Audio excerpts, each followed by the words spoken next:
कर भला तो हो भला। किसी गांव में एक मंदिर था। मंदिर की पुजारी और उनकी पत्नी भगवान के भक्त थे।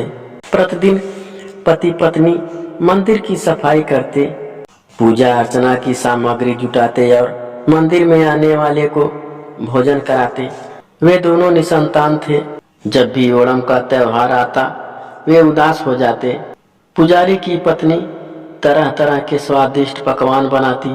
उसके हाथ की बनी सांभर रसम ओलम अवियल बहुत मजेदार होती थी।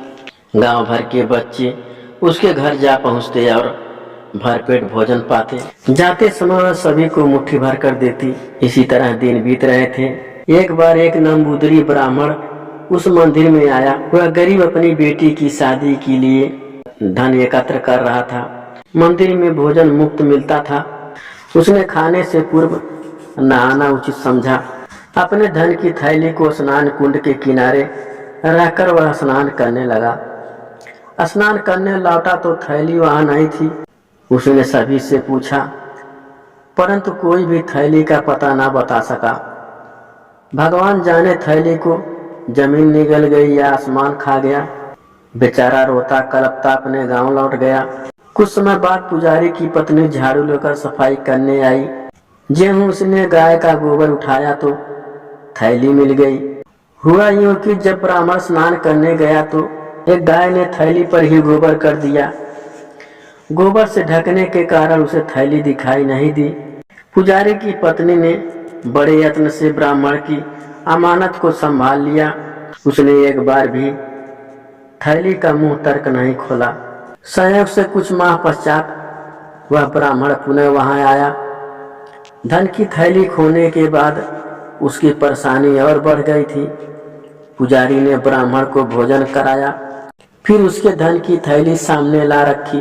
ब्राह्मण मारे खुशी के रो पड़ा। उसने सारी कहानी सुनी और पुजारी की पत्नी से बोला, इस धन पर आपका भी अधिकार है, आप इसमें से आधा ले लें। पुजारी की पत्नी एक धार्मिक महिला थी। उसने पराया धन का एक पैसा लेने से भी इनकार कर दिया। ब्राह्मण ने प्रसन्न होकर उसे वरदान दिया, अगले ही वर्ष तुम एक प्रतिभाशाली यशस्वी पुत्र की माता बनोगी। ऐसा कहकर ब्राह्मण लौट गया। अगले वर्ष पुजारी की पत्नी ने अपने मन की मुराद पाई। जानते हो उसका पुत्र कौन था? उसके यहाँ मलयालम के प्रसिद्ध कवि कुंजन नंबियार ने जन्म लिया।